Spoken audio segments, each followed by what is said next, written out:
আসসালামু আলাইকুম এভরিওয়ান। আমরা গিয়েছিলাম পদ্মাচর ভ্রমণে। আর এই ভ্রমণে আমাদের মোট 4 সমাজ মিলে প্রায় 80 জনের মতো ছোট বড় সবাই মিলে একসাথে যুক্ত হই। আর এই ট্যুরে গিয়ে আমরা কি করলাম এই বিষয় নিয়ে ভিডিওটি সাজানো হয়েছে। তো চলুন ভিডিওর ভিতরে যাওয়া যাক। ফার্স্ট অফ অল আমরা সবাই মিলে একত্র হই আমাদের ক্লাবের সামনে। এইখান থেকে সবাই আমরা অটোতে করে বালিগাঁওর উদ্দেশ্যে রওনা হই। আর আমাদের এলাকা থেকে বালিগাঁও প্রায় 8 কিলোমিটারের মতো দূরত্ব। আর আমরা কিন্তু বালিগাঁও থেকে ট্রলারে উঠবো। এরপর আমাদের যত বাজার সামগ্রী ছিল সবকিছু এক এক করে ট্রলারের মধ্যে উঠিয়ে নিই এবং আমরা রওনা হই আমাদের গন্তব্য পদ্মার উদ্দেশ্যে। যাত্রা শুরুর সাথে সাথেই আমরা আমাদের রান্নার কাজগুলো শুরু করে দিই, কেননা এইখান থেকে আমাদের গন্তব্যে পৌঁছাতে প্রায় 1.5 থেকে 2 ঘন্টার মতো সময় প্রয়োজন হবে। তাই যাত্রার পথে আমাদের পক্ষে যতটুকু সম্ভব আমরা রান্নার কাজগুলোকে এগোতে থাকি। তারপর বলতে বলতে আমরা কিন্তু পদ্মা নদীর ভিতরে ঢুকে পড়ি। আর এইখান থেকে আপনারা জাস্ট নদীর ভিউটা একটু দেখেন, অসাধারণ। আর কিছুক্ষণ পরেই আকাশ মেঘলা হয়ে যায় এবং আমরা এখান থেকে দেখছি ওই দূরে বৃষ্টি হচ্ছে এবং ওই যে পদ্মা সেতু। আর বলতে না বলতে বৃষ্টি আমাদেরকেও ধরে ফেলে। ট্রলারের মাথা যারা ছিল তারা সবাই পলিথিন মুড়ো দিয়ে ফেলে। তারপর আমরা কিছুক্ষণ পুরাতন মাওয়া ফেরিঘাটের মধ্যে বিরতি দিই এবং বিরতি শেষ হলে আমরা চলে যাই পদ্মার ওই পার একটি চরের মধ্যে। আমরা ট্রলারটাকে চাপাই আর এটাই ছিল আমাদের গন্তব্য।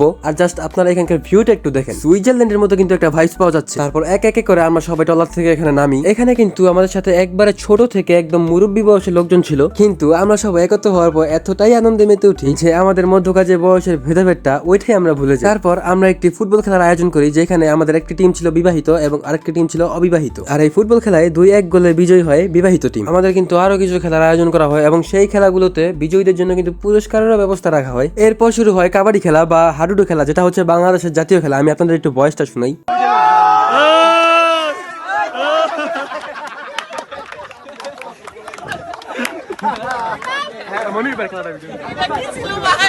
এটা ভালো ছিল।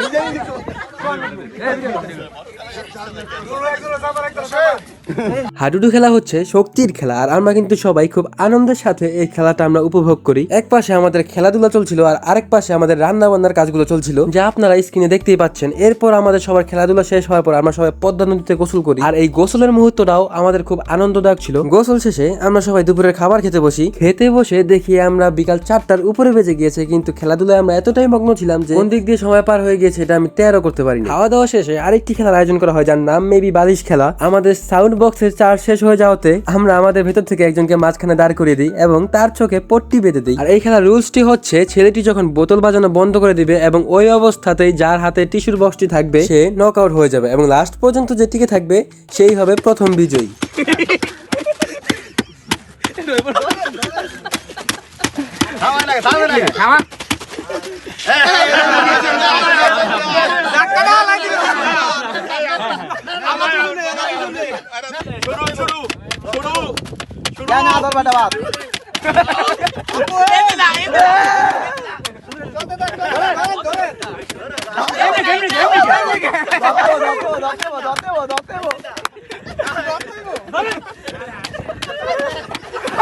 লাস্ট পর্যায়ে টিস্যুর প্যাকেটই ছিঁড়ে যায় এবং আমরা পুনরায় বোতল দিয়ে শুরু করি।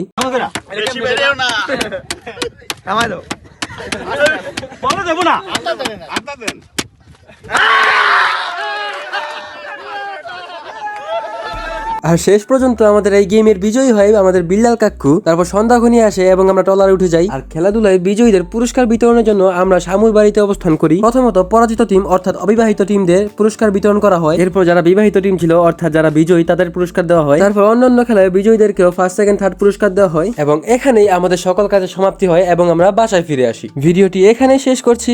আল্লাহ হাফেজ।